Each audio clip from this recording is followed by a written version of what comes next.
Hello tout le monde, j'espère que vous allez bien. On se retrouve aujourd'hui pour le challenge numéro 2 du rangement et du désencombrement de la maison. Je m'attaque à la salle de bain. Je ne suis pas sûre qu'il y ait grand chose à faire puisque j'avais fait un très gros ménage de printemps. Mais on va aller voir ce qu'il y a. Je pense que j'ai quelques petites choses quand même à ranger et à enlever. Je vais en profiter pour faire le nettoyage de la salle de bain et vous montrer comment est-ce que je procède. Et je vous laisse maintenant avec les images. Pour nettoyer la salle de bain, je ne vais pas me munir de 50 000 produits. Simplement, je vais prendre le Briochin salle de bain que vous connaissez tous. Notamment dans mes vidéos salle de bain. C'est vraiment mon produit coup de cœur pour les salles de bain. Et je vais prendre mon multi-surface également qui vient de chez Action. Franchement, ils sont pas mal. En plus, c'est une marque Eco. Et j'ai pas sorti, mais vous le verrez dans la vidéo. Du coup, je vais me servir également de produits à vitre pour nettoyer les miroirs. Ça va de soi. Et de mon aspirateur et de la serpillière. Allez, go! Je commence le nettoyage de la salle de bain par la baignoire. Je vais enlever les produits dont je me sers actuellement. Vous avez pu voir que je me suis acheté un petit coffret chez Ritual lors de mon dernier retour de shopping et je l'ai laissé dans son petit emballage, on va dire, puisque c'est plus simple et je trouvais que c'était aussi plus joli. Alors je vais commencer par nettoyer le contour de la baignoire et bien sûr rincer.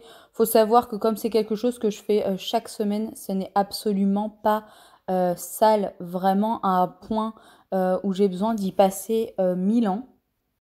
Une fois sec, je peux redisposer les produits que j'utilise actuellement.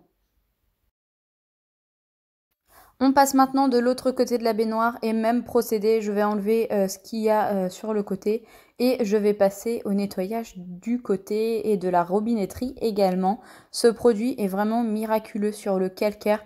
On a à peine besoin de le laisser poser que tout est enlevé. J'ai pas besoin de frotter pendant des heures, de trouver des astuces sur internet ou autre. Là, vraiment, je vous conseille à 100% ce produit.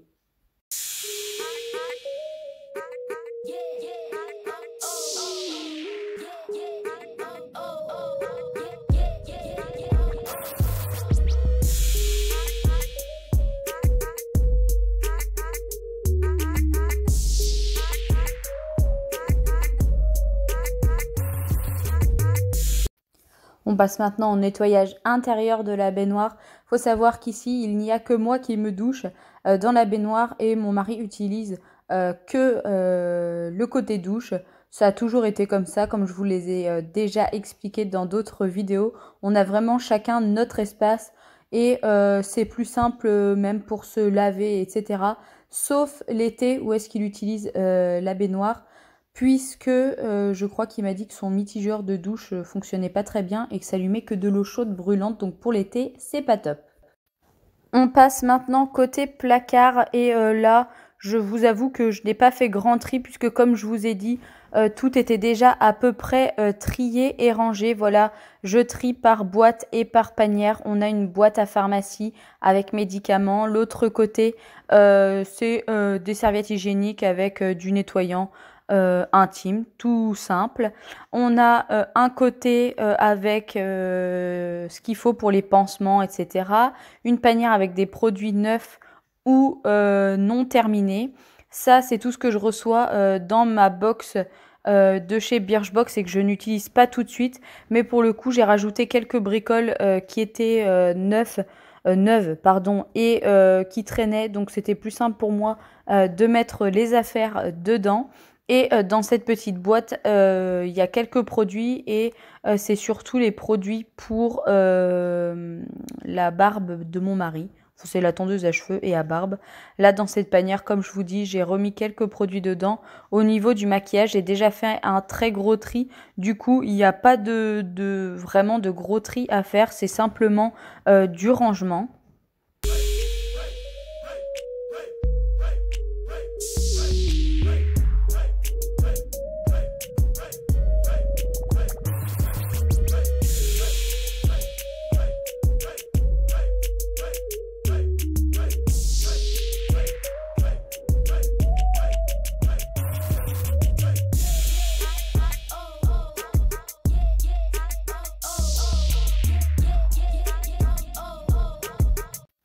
Ensuite, vous pouvez voir que là, c'est quand même pas mal le bazar. J'ai accumulé pas mal de parfums, de produits que je ne me sers plus, soit parce qu'ils ne me plaisent plus, soit parce que j'en ai eu des nouveaux et donc du coup, je préfère passer les nouveaux, c'est pas logique. Là, il y a énormément de trousses de toilette. Ce que j'ai fait, c'est que j'ai tout rassemblé dans la blanche et dans la bleue, c'est une trousse de toilette qu'on a offert à mon mari à Noël et celle-ci est pleine de produits. Du coup, comme vous pouvez le voir, j'ai pu gagner pas mal de place et je vais pouvoir ranger les crèmes et les parfums, sachant que tout ça, je ne veux pas m'en séparer puisque, alors les parfums, ça c'est sûr, je m'en sers.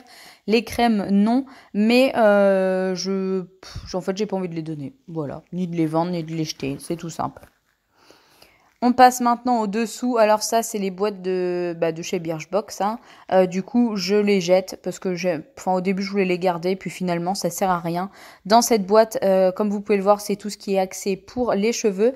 Et pour le dessous, j'ai pas rangé grand-chose puisque, comme je vous ai dit, au ménage de printemps, j'avais déjà pas mal rangé et ce n'était pas sale non plus. J'ai, comme vous pouvez le voir, enlevé pas mal de shampoings que je ne me sers plus puisqu'ils sont plus trop adaptés à mes cheveux. Donc voilà, le tri s'impose et ça, je vais pas le jeter. Je pense que je vais le donner à quelqu'un parce que ils sont pas totalement vides non plus. On passe maintenant au tiroir. Ça, c'est le tiroir spécial cheveux. Comme vous pouvez le voir, c'est les élastiques, les pinces, les brosses à cheveux, etc. Et dans celui du dessus, c'est un peu un bric-à-brac, mais qui est quand même organisé. Donc voilà pour ce placard. J'ai pas fait grand chose, mais au moins je sais que c'est trié et mis à jour pour ce début d'année de rentrée scolaire. Ensuite, je vais nettoyer les petites étagères où est-ce qu'il y a nos produits. Ça, je ne le fais pas chaque semaine. Je pense que je le fais environ une fois par mois parce que ça ne se salit pas non plus à gogo. Donc voilà, je ne veux pas perdre du temps à nettoyer des choses qui ne se salissent pas réellement. Par contre, là, je vais passer un bon coup sur le miroir. Je ne sais pas ce qui s'est passé. Il était dans un état à croire qu'on crache le dentifrice sur le miroir et pas dans l'évier.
Après avoir nettoyé tout le côté évier, je m'attaque maintenant à la douche. Donc là, c'est pareil, il n'y a pas un très gros ménage à faire puisque ça, c'est fait toutes les semaines. Alors, les produits qui sont en haut sur l'étagère ne sont pas à moi ni à mon mari. C'est ma sœur qui les a oubliés lors du mariage de mon père. Et donc du coup, en fait, je les ai laissés dans la douche puisque ils doivent revenir dans pas très longtemps. Et comme ça, elle pourra s'en servir et les récupérer par la même occasion. Donc maintenant, je vais nettoyer la robinetterie, toujours avec le briochin. Franchement, je me répète, mais vous pouvez y aller les yeux fermés. C'est vraiment un très très bon produit. J'ai bien entendu nettoyer le bas de la douche, mais avec l'angle de vue, comme la salle de bain est très petite, c'est très très compliqué de vous filmer le ménage dans cette pièce puisque je n'ai pas assez de recul pour pouvoir tout vous montrer correctement. Du côté du placard de l'entrée, franchement, il n'y a rien à faire. C'était déjà tout trié, plié et rangé comme il faut. Et pour terminer avec la salle de bain, je n'ai plus qu'à passer l'aspirateur et la serpillière. On n'oublie pas de faire le derrière des portes. Souvent, j'ai quand même des gens qui me disent qu'ils ne font pas le derrière de la porte. Et je peux vous dire qu'il y a quand même pas mal de petites saloperies et de poussières qui s'accumulent derrière ces fichues portes. Donc, ce n'est absolument pas à négliger lors du ménage.